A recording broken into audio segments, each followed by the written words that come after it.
nós tivemos para o 25 de Abril, avançámos para o 25 de Abril, com algumas linhas mestras que estavam consubstanciadas e cometidas no programa do MFA, que, em termos de democracia, se decidiam através de eleições livres para uma Assembleia Constituinte no prazo de um ano, a seguir ao 25 de Abril. E depois essa Assembleia Constituinte teria que fazer a aprovação, a discussão e a aprovação de uma Constituição. Portanto, esse era o grande objetivo que nos uniu, em termos democráticos, para o 25 de Abril. Todos nós, relativamente ao 25 de Abril, nos entusiasmamos, veio a esperança, veio a liberdade com o 25 de Abril. Logo no 1º de Maio houve os conflitos políticos, começaram, os conflitos políticos ou os desentendimentos, políticos. E depois de entendimento em desentendimento, houve forças políticas que não estavam enquadradas no espírito do 25 de Abril e que foram tomando conta da situação. Os vários governos provisórios, o 28 de setembro, tanto que sucedeu, tudo isso começou a entrar num sistema que não era o previsto. Na tentativa de manter o poder politicamente à direita, o general Spínola, então Presidente da República, faz apelo a uma manifestação da chamada maioria silenciosa, a realizar em 28 de setembro de 74.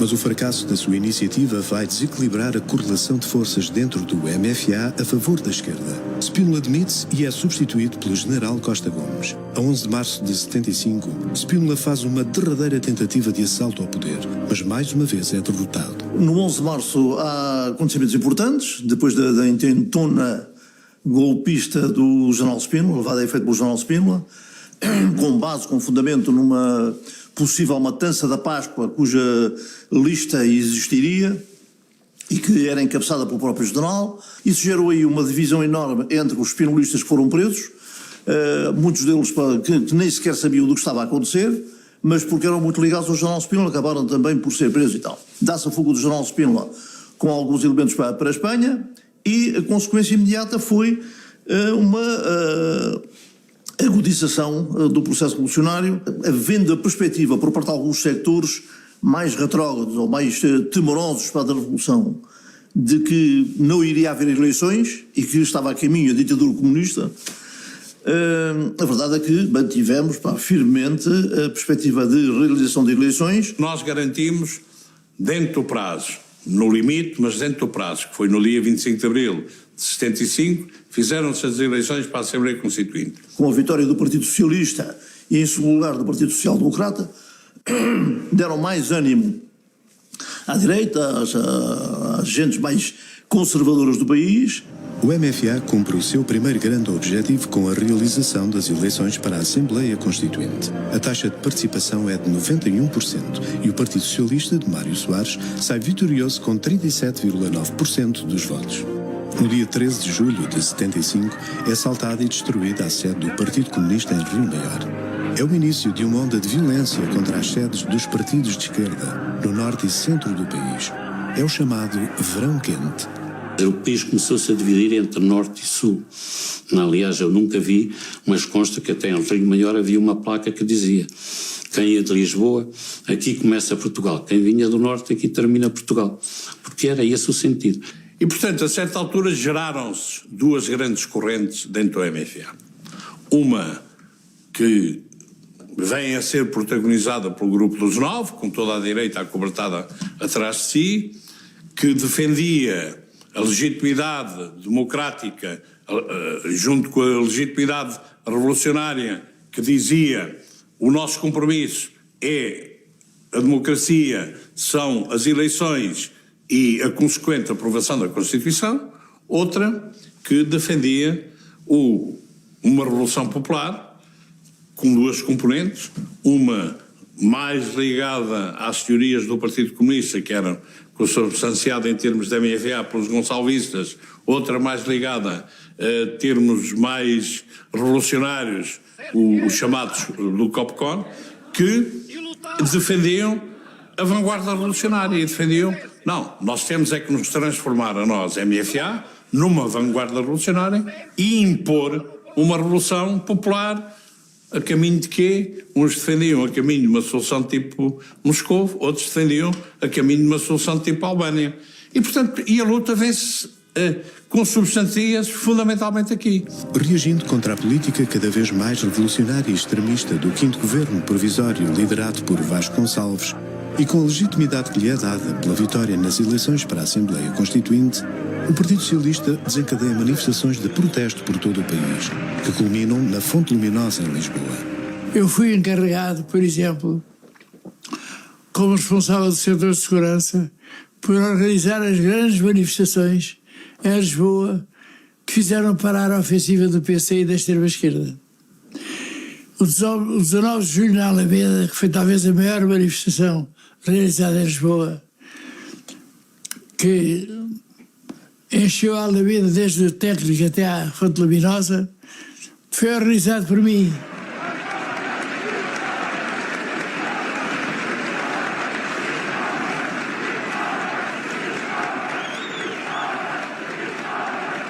Foi uma das grandes manifestações contra a situação que se vivia. Veio gente do Norte, as barricadas que tentaram montar ali junto ao Ralis e com o pessoal do Ralis, mesmo assim não impediu.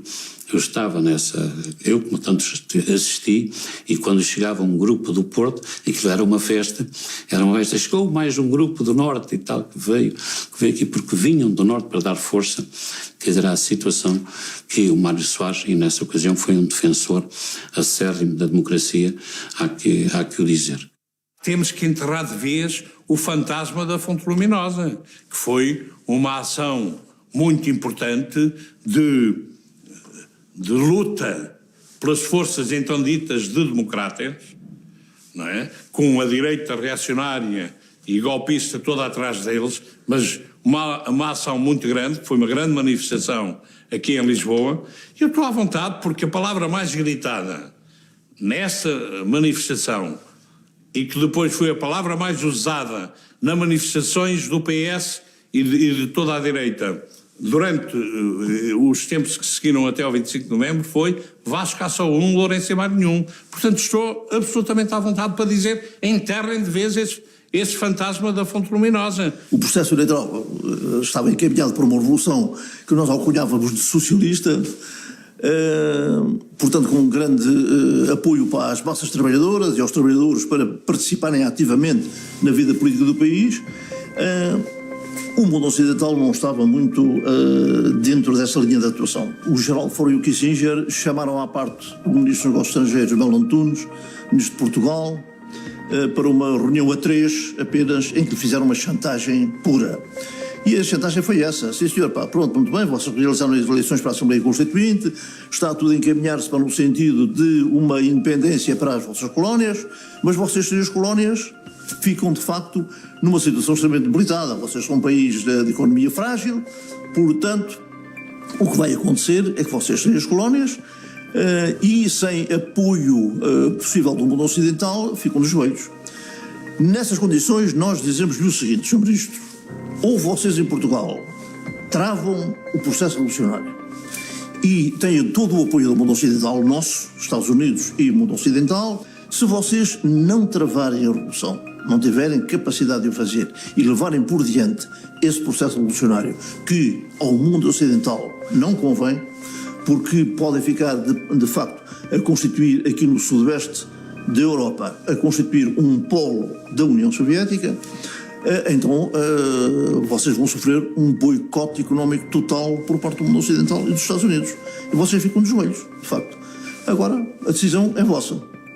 O Melo Antunes engoliu em seco, regressou a Portugal e a consequência imediata vai ser o documento dos 9. Bem, o Telo terá as suas informações. Não sei onde é que ele foi buscar essas informações. Eu já li que ele diz que foi o Vítor Alves que lhe fez chegar essa informação. Não sei, não faço ideia. O que eu lhe posso dizer é que o documento dos 9 resulta de uma ação que eu tive em que, perante a iminente tomada de posse do 5º Governo Provisório, com o Vasconcelos, presidido por Vasconcelos, eu tomei a iniciativa de ir sozinho falar com o Costa Gomes, em que tentei demovê-lo a não dar posse ao Vasconcelos. Eu disse, nós não vamos aceitar que o senhor dê posse ao governo de Vasconcelos. Eu venho aqui de um grupo de conselheiros da Revolução e não só, nós não vamos aceitar isso. Mas eu vou ter que dar posse. Pronto, está bem. Eu saí dali, saio de Belém, chego ao Restelo, muito perto, ao meu gabinete, onde tinha uma série de militares, alguns conselheiros e outros não conselheiros, à minha espera. E eu virei-me para o Melo Antunes e disse, tu desaparece e só te volto a ver quando trouxeres aquele documento que nós andamos aqui a dizer que temos que fazer para tomar uma posição pública. Bem, e passadas umas horas, durante as quais eu ainda insisti para lá 2 ou 3 vezes, eles aparecem e o Melo Antunes diz, pronto, está aqui o documento. Pegámos no exemplar número 1 e número 2 e eu fiquei com eles para ir entregar o número 1 ao Presidente da República e o número 2 ao Otelo. Se depois o Vítor Alves levou e deu conhecimento ao Carlucci, não sei, não faço ideia. O primeiro civil em Portugal a ter conhecimento do borrão, do rascunho, do documento dos 9 antes dele ser publicado, foi o Carlucci. Foi o meu amigo e camarada Vítor Alves que levou à Embaixada Americana o documento dos 9 para a aprovação do Carlucci. Que não se insinuou que foi o Carlucci que teve alguma coisa a ver com a produção do documento dos 9. O documento dos 9 de agosto de 75, elaborado por Melo Antunes, recusava o modelo pró-soviético, apresentando como alternativa um sistema socialista democrático, alicerçado no pluralismo, no respeito integral pelas liberdades e direitos de cidadania. Nós estávamos naquela situação em que toda a gente provocava toda a gente, acusações permanentes. Eu lembro-me que todos os dias eram noticiados golpes em marcha por parte dos reacionários nos quais eu estava envolvido, e nós fizemos, houve aquela provocação, funcionou como provocação de dinamitar os emissores da Rádio Renascença, com a utilização dos paraquedistas e da PSP de Lisboa, e nós fizemos aquilo que acabou por constituir a última grande provocação, que foi propor no Conselho da Revolução a substituição do Otelo no Comando da Região Militar de Lisboa, não no COPCON, porque ele era simultaneamente comandante do COPCON e comandante da Região Militar de Lisboa, mas nós considerámos que a bagunça, portanto, a indisciplina dentro das Forças Armadas, nomeadamente dentro da Região Militar de Lisboa, era tanta, e o Otelo era incapaz de colocar fim, precisávamos de substituir o Otelo. Perante a maioria dos conselheiros da Revolução que concordam com a minha substituição, eu abdico, sim senhor, ok, pronto, eu ficava só a comandar o COPCON e o Vasco Lourenço assumiu o comando da Região Militar de Lisboa. Pronto, era dentro da tática dos 9 de destruir tudo aquilo para que não permitisse um mais fácil regresso à tal normalidade ou à pureza inicial do 25 de Abril, da democracia representativa e tal. Houve a reação que já se esperava das forças revolucionárias das unidades da Região Militar de Lisboa, que disseram que contestaram, disseram que não aceitavam. Eles pediram-me insistentemente para eu, junto do General Costa Gomes, Presidente da República e Chefe de Estado-Maior General das Forças Armadas, fazer regredir o processo e ficar sem efeito essa substituição. O Otelo, que tinha dito que aceitava, embora não concordasse, mas que aceitava isso porque foi uma das condições que eu impus para aceitar a minha nomeação, o Otelo voltou com a palavra atrás, diz-me, olha, eu decidi, eu já não aceito e vou a Belém dizer ao Costa Gomes que já não aceito e gostava que tu fosses comigo. E eu fui. Telefonei ao General Costa Gomes, que marcou então, a muito custo, uma reunião extraordinária do Conselho da Revolução para as 14h30 do dia 24, segunda-feira. Essa reunião começou às 2h30 da tarde, depois do almoço, e prolongou-se até às 4h30 da manhã de 25. Quando saí às 4h30 da manhã de 25, finalmente completamente definida essa substituição, de facto, pelo Vasco Lourenço, minha pelo Vasco Lourenço. O Otelo chega ao COPCON e informa do que se passa. Informa do que se passou e e depois há uma nebulosa muito grande do que é que se passa a seguir. Eu só passei por aqui para vos dizer que, definitivamente, o Vasco Lourenço assume o comando da região militar de Lisboa e eu fico aqui a comandar o COPCOM. Pronto. O Costa Martins levanta-se imediatamente e diz: mas os paraquedistas não vão aceitar isto e vão ocupar as bases aéreas. O Tomé levanta-se imediatamente e diz: isto aqui cheira-me a golpada. E eu disse a mim também: aguentei, parem aí. Chamei 2 oficiais da Força Aérea do COPCOM, Major Arlindo Dias Ferreira, e o capitão da Força Aérea, Tasso de Figueiredo, levou-os para uma sala à parte e perguntei: o que é isto? Que eu agora ouvi para do Costa Martins, ocupação de base aérea, tal, que golpada é esta? E eles disseram: isto não é nada connosco COPCOM. Isto é a luta para os paraquedistas contra o Moraes da Silva. Os paraquedistas, quando chegamos perto do 25 de novembro, estavam fartos de ser codilhados, como se diz em linguagem da malta militar, de ser aldrabados. Foram atirados contra o Ralis, pelo Spínola, e foram postos a guardar a Rádio Renascença, e apesar de lá estarem, foram tipo vestidos a servir por bombas lá, e achando-se com cara de parvo outra vez.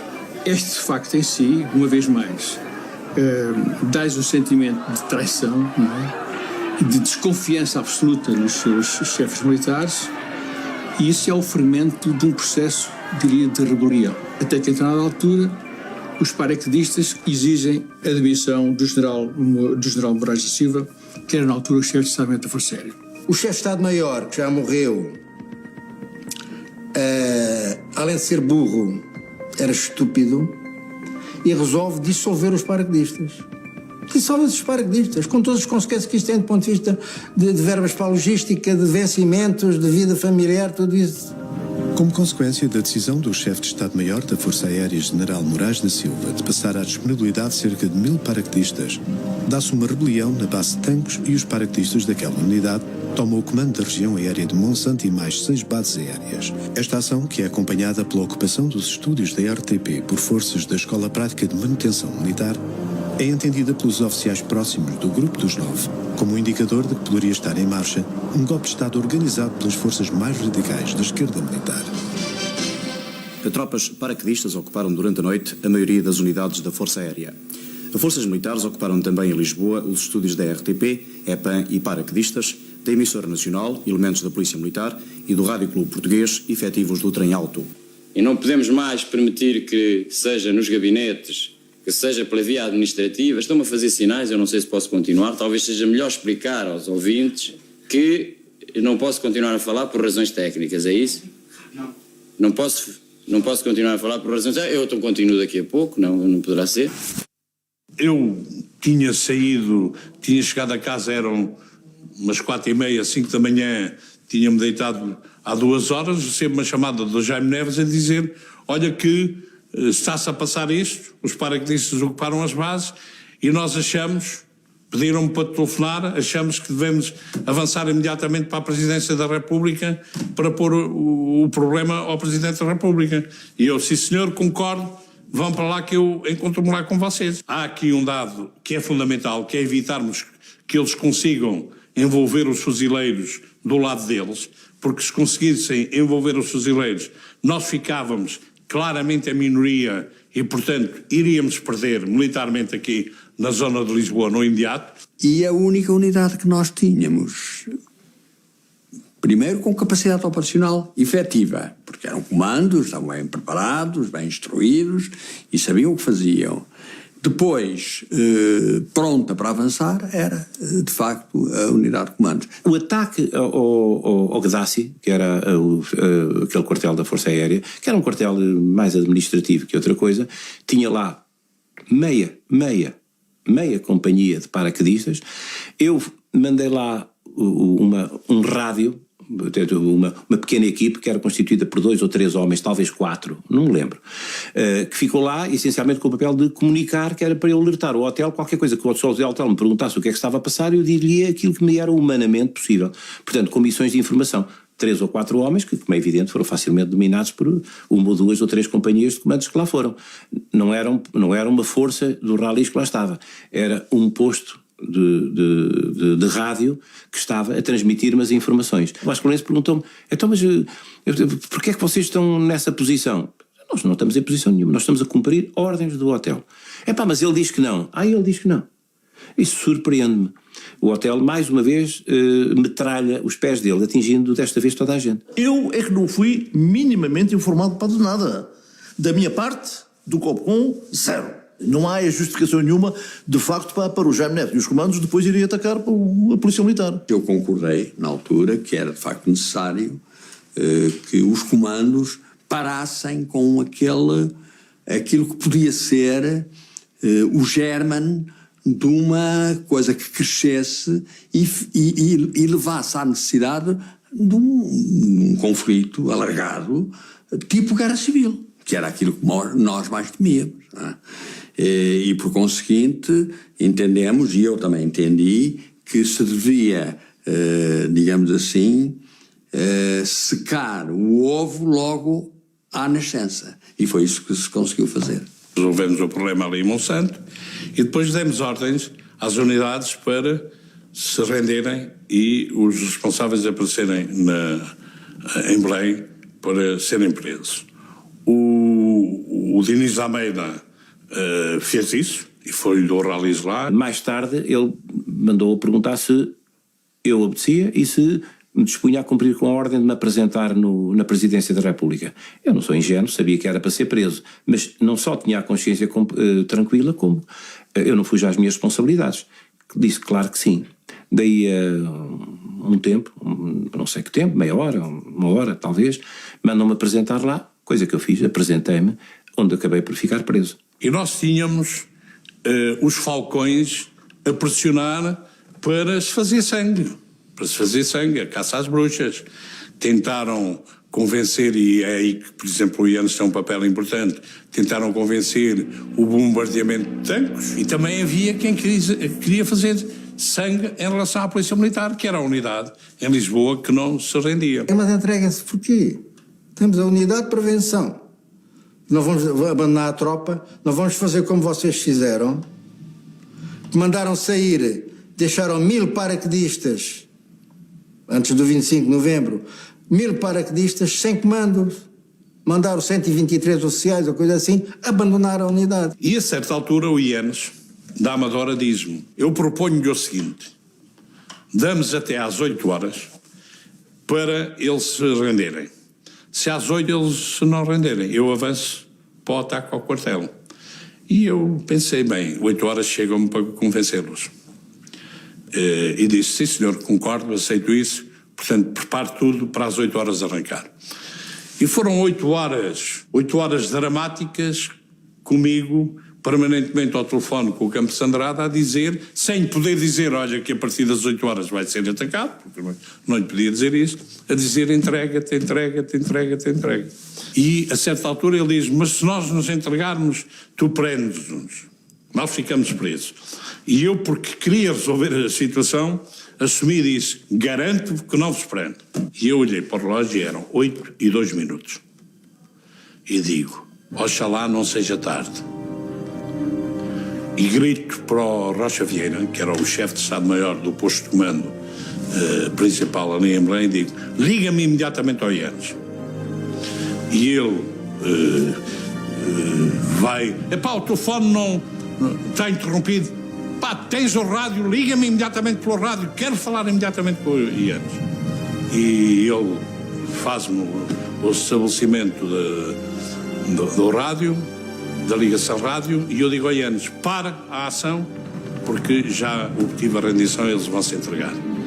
E eu ouvi aquilo que temia ouvir do outro lado, e o Ianes diz-me, é tarde, já saíram. Já saíram, vão a caminho, você para-os e manda-os voltar para trás. Já, imediatamente. E Ianes diz-me, estou com dificuldades nas ligações, rádio, não consigo fazer isso. Quer dizer, quando foi 25 de Abril, as transmissões funcionaram bem. E eu grito para um cunhado do Campos Andrade, que estava lá, tenente-coronel, e digo-lhe, corre-me imediatamente ali ao portão da calçada da ajuda e manda-me parar a força o Jaime Neves. E quando aparece a coluna do Jaime Neves, ele põe-se no meio da estrada e diz, para aí, para alto e para aí a coluna e tal. E falo com o Jaime Neves e diz, pá, não é necessário para fazer qualquer ação aqui, porque já houve contacto pá, com o Regimento da Polícia Militar e os oficiais do Regimento da Polícia Militar pá, vêm apresentar-se aqui para o Palácio de Belém e tal. E o Jaime Neves, pá, o herói da guerra, pá, diz, não, isto agora estamos aqui, isto agora é para avançar e tal. Começou o tiroteio. Eu vi que tinha caído o Albertino de bagagem e disse, isto não leva a lado nenhum, não há comando, porque estamos a fazer o quê? Estamos aos tiros com quem? Para quê? E sob que orientação, que estratégia e que tática? Não havia comando nenhum. Havia o nosso lá dentro, não há nada. E do outro lado começa-me o Campos Andrade a gritar ao telefone, está-me a atacar-me, e eu disse-te que me ia entregar. E eu chamei-lhe, usei o meu vernáculo todo e disse, eu não passei aqui a noite inteira a dizer para te renderes, para te entregares, e agora estás a ser atacado. Vamos lá ver se conseguimos parar isto. Não faças fogo sobre quem te está a atacar, que eu vou tentar, através do telefone, parar o ataque que está a ser feito.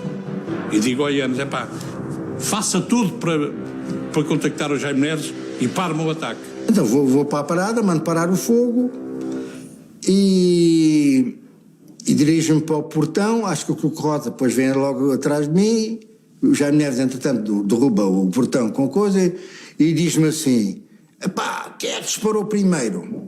E eu disse, quem é que disparou primeiro? Quem disparou primeiro foi quem mandou cercar a unidade militar por outra unidade militar numa situação destas. Esse é que disparou primeiro. Não sei, o resto não me interessa para nada. O Coronel Jaime Neves decidiu, com uma chaimete, deitar o portão da PM abaixo. E foi o que aconteceu. Portanto, uma chaimete investiu contra o portão, caiu o portão e muro. Portanto, é isto mais ou menos o que se processou. Portanto, o portão arrombado foi, portanto, este portão arrombado por uma chaimete e o muro parcialmente destruído.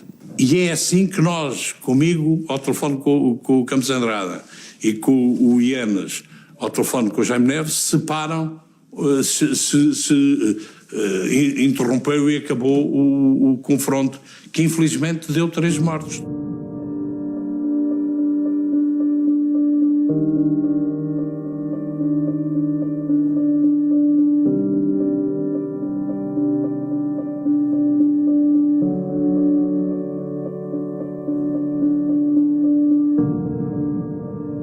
Por outro lado, as outras ações, portanto, saem à vontade, o Regimento de Comandos, saem os colonos à vontade. A Intersindical, que podia lá pôr umas betoreiras e tal, e evitar a saída das viaturas, foi travada pelo Álvaro Cunhal. Eu não dei ordem nenhuma para ninguém, aos fuzileiros, para ir cercar os comandos. Saem à vontade, vão até Monsanto. É evidente que a seguir, os 3 cucos, como eu digo, foram-se apresentar a Belém e eu dei-lhes voz de prisão. E quando o Campos Andrade me diz, mas tu prometeste-me que não nos prendias. Eu digo, pois prometi e era o que eu iria fazer. Se vocês se tivessem apresentado, quando eu vos mandei apresentar. Neste momento, com 3 mortos, se eu vos não prendo e vos deixo ir embora, quem é preso sou eu. Temos em Chaimites, talvez, já não me lembro bem, a base aérea de Sintra, Noratlas, com uns paraquedistas, deviam ser os arrependidos, com os paraquedistas cheios de potência e tal, a olhar para a gente com arma lenta. Chegámos ao Porto de Custóias, prisão. Uma cela, 2 por 3 metros, balde da merda, mais nada. Banho uma vez por semana, e está a andar. Nós fazíamos plenária todos os dias. A gente não se via. Incomunicáveis, é claro. A gente não se via, mas falávamos para a janela, elegíamos a mesa e tudo. Depois, no fim, dizíamos, estamos presos, estamos. E bem presos, como quem diz. A nossa razão não vai abaixo. Correram os dias, eles continuavam presos, e eu, a essa altura, pensei, o que é que eu hei de fazer para conseguir libertar a malta que está presa em Custóias? Então, na minha ingenuidade proverbial, disse, vou falar com o Vasco Lourenço e com o Marcos Júnior, porque vou convencê-los de que fui eu que dei ordem para ocupar as bases. E, portanto, o Tomé e a malta que está presa não tem nada a ver com isto. Vou fazer isto, e tal, e eles dou-lhes essa perspectiva de informação e eles, como são meus amigos e leais para comigo, não vão denunciar-me. Bom, a primeira coisa que o Vasco Lourenço faz quando chega ao Conselho de Revolução seguinte é dizer, nós temos aqui uma informação muito importante a dar. Foi o hotel que deu luz verde para a ocupação das bases. Pronto, lixou. Por causa disto, apanhei 44 dias de prisão para o Presidente Militar de Santarém. Nunca negou, como tivesse dito a mim ao Marco Júnior, mas disse que inventou porque pretendeu, com isso, assumir ele as responsabilidades para que os oficiais que estavam presos na sequência do 25 de novembro fossem libertados, nomeadamente os que foram presos no dia 27 de novembro no Copcon. Onde é que está a verdade? Onde é que está a verdade? Isto tem que ser revelado. Nós em Custóias, estávamos em Custóias e um dia, imagine-se, um grupo de presos de delito comum, está a ser uma prisão, não é? Com aqueles corredores, nós estávamos separados dos outros, não é? Três andares, não sei o quê. De delito comum, surgem com as chaves das celas, abrem as celas todas e digam, fujam, que a gente abriu-vos as portas, fujam. E até houve um movimento de saída. Até que alguém, nomeadamente o Queiroz Azeite, mas que conversa é essa? Então nós agora vamos ser libertados por termos delito comum, conversa é essa? Portanto, isto era uma armadilha, era uma provocação para a malta ir a fugir. Depois, o que é que faziam? Quando no dia 27 nós fomos à Amadora, ao posto de comando principal, o Presidente da República, Costa Gomes, o Primeiro-Ministro, Pinheiro de Azevedo, eu estava como segundo elemento da cadeia de comando e o chefe de Estado-Maior, pelo menos da Armada, que esteve lá, e quando se faz o briefing com o IANES e com as forças que no regimento de comandos do Grupo Militar tinham estado na condução das operações, e no fim, portanto, do briefing, o Jaime Neves pede a palavra, estou a vê-lo, portanto, numa mesa comprida, em frente ao Costa Gomes, ao lado do qual estava o Pinheiro de Azevedo e estava eu, e diz, meu general, eu quero dizer que eu e os meus homens não estamos nada satisfeitos e queremos mais. Queriam a caça às bruxas. O regimento de comandos, nesta altura, ainda não se encontra satisfeito, meu general. Acha que há muito mais a fazer. E está realmente firmemente determinado a ir ao fim, e o meu general pode, portanto, contar com ele para realmente ver o povo português satisfeito de uma vez para sempre. Houve claramente uma situação de caça às bruxas, não é? Eu fui preso e fui libertado de algum tempo depois, sem ter tido a indicação de qualquer facto que me fosse atribuído.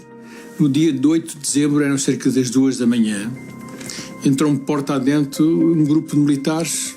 O oficial, quando eu instei, reagindo contra o facto, considerava aquilo uma invasão do meu domicílio e considerava um ato atentatório da minha dignidade pessoal e profissional, como oficial da Força Aérea, perguntei-lhe o que é que determinava aquela atitude. E a resposta que ele me deu é verdadeiramente surrealista, mas é honesta e era sincera. Tenho ordens do Moraes da Silva para começar a caçada agora. Portanto, eu fui caçado. Houve mesmo uma perseguição brutal ao pessoal da esquerda militar. São irradiados das Forças Armadas várias dezenas de oficiais. São suspensos várias dezenas de sargentos. São passados compulsivamente à reserva e à disponibilidade várias centenas de soldados. Eles liquidaram-nos as carreiras. Eu não queria deixar de ser militar. O decreto-lei que reabilita as nossas carreiras envolve cerca de 500 militares. 500 militares. É uma dimensão muito razoável da purga que foi efetuada, não é?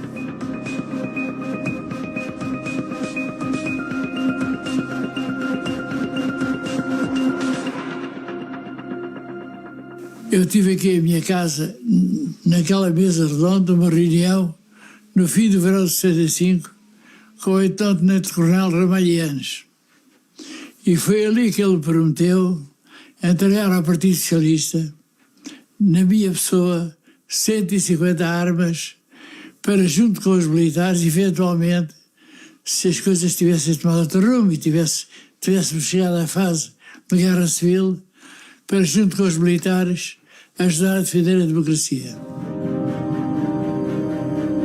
Na sequência dos confrontos militares e políticos que ocorreram em 75, começou a assistir-se à distribuição de armas a civis. situação que atingiu o descontrole no golpe de 11 de março. Para evitar que isso se repetisse em 25 de novembro, foi enviada por Vasco Lourenço uma mensagem a todas as unidades da região militar de Lisboa, proibindo rigorosamente qualquer entrega de armas a civis, o que não aconteceu.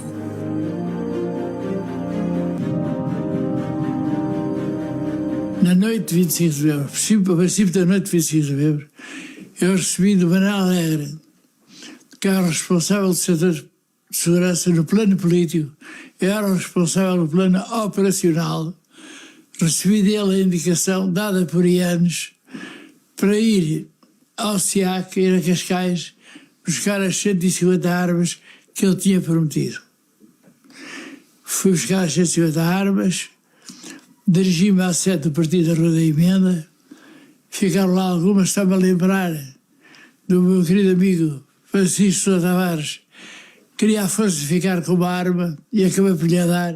Entretanto, a situação normaliza-se, o Edmundo Pedro começou a recolher as armas para as entregar, fez várias tentativas e, a certa altura, numa manobra que não se sabe, numa operação da Guarda Fiscal, que não se sabe bem ainda aos contornos todos, as armas são apreendidas. Eu recebi a indicação da minha sobrinha, que me estava a substituir como sócia na firma onde eu tinha participado, de que a Guarda Fiscal estava lá na firma, na sede da firma, a fazer uma busca. E as armas estavam em Almada no armazém da própria empresa. E eu pensei que talvez tivesse tempo de retirar para não serem apreendidas, porque eu queria era devolvê-las sem escândalo, não queria que fossem apanhadas. E corri para lá para ver se conseguia ver sinais, se estar ou não estar vigiado. Cheguei lá, olhei à volta, já tinha mandado ir para lá uma pequena caminhonete para carregar as armas, que estava já lá à porta. Reparei, procurei ver à volta se via algum sinal de Guarda Fiscal. Não vi ninguém, não vi nada aquilo no alto. Não, lá está o sítio e aí está lá o armazém. Por isso mandei abrir o armazém e mandei carregar as armas. Mas a Guarda Fiscal estava escondida atrás do muro, em frente ao armazém. Ora, digo, eu estou a escrever outro livro só sobre o processo que se chama Armadilha. Isto é uma verdadeira armadilha. Eles sabiam que as armas estavam lá e calcularam que, indo primeiro à sede, que eu correria para lá para tentar tirar as armas. Mas eles não quiseram que eu abrisse o armazém para tirar as armas. Eles queriam que eu as tirasse lá, as carregasse e me aprendesse junto das armas. E foi o que aconteceu. Eu fui abandonada, fui entregue a mim próprio, sem defesa possível. O Edmundo diz-me que, ao Vasco, eu estive 10 anos preso no Tarrafal, passei lá muitas coisas, mas esses 6 meses que estive preso por causa disto custaram muito mais. É verdade, foi o pior momento da minha vida, sentir-me acusado daquilo que eu tinha feito para defender a liberdade, para defender os militares, e ser atirado para uma cela incomunicável e tratado pelos agentes que me receberam pior do que na PIDE. A armadilha montada a Edmundo Pedro passou também pela acusação de que ele, numa empresa de que era sócio, tentava vender eletrodomésticos, furtando-se ao pagamento de direitos alfandegários. Esse foi o pretexto usado para a apreensão das armas. Já consegui que a GNR, tendo os documentos da operação toda lá, me fizesse uma declaração em que estava expresso que o Edmundo Pedro, na altura, eram armas e não foram apanhados nenhum eletrodomésticos, que foi aquilo que acusaram depois o Edmundo Pedro e que vilipendiaram ou tentaram vilipendiar o nome dele.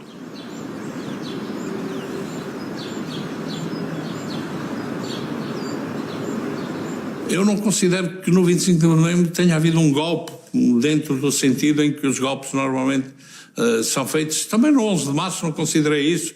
Portanto, são acontecimentos que assumem o aspecto de tentativa de golpe, mas que não são planeados, não são, portanto, postos no papel com um planeamento capaz e depois devidamente executados. Tudo é feito em cima do joelho e deu o que deu. Não foi nenhum contragolpe, não foi nenhum golpe, foi uma resposta saudável, uma resposta legal, através do Presidente da República e através da legislação, quer dizer, em vigor, à indisciplina, há mais que indisciplina, às ocupações, onde as bases, todos esses movimentos que se desenhavam, quer dizer, em Lisboa, e não só em Lisboa, um pouco por todo o país. Nós que estávamos a fazer um golpe estávamos dentro das unidades.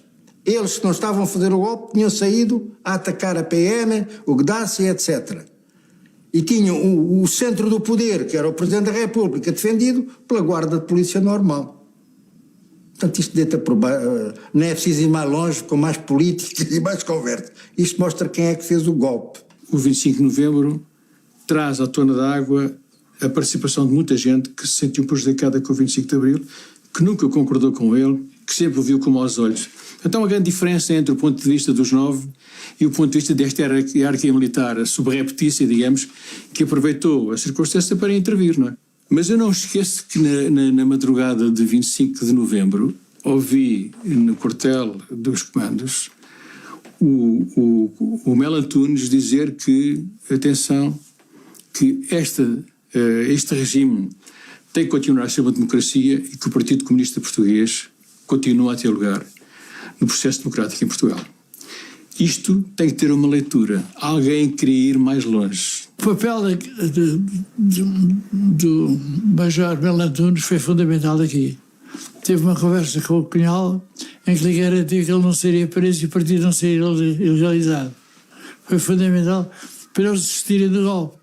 Porque eles tinham algumas forças consideráveis, nomeadamente os fuzileiros, que era uma força poderosa, que estiveram preparados para sair, mas foi tudo parado devido a esse compromisso conseguido entre o Melo Antunes e o Cunhal.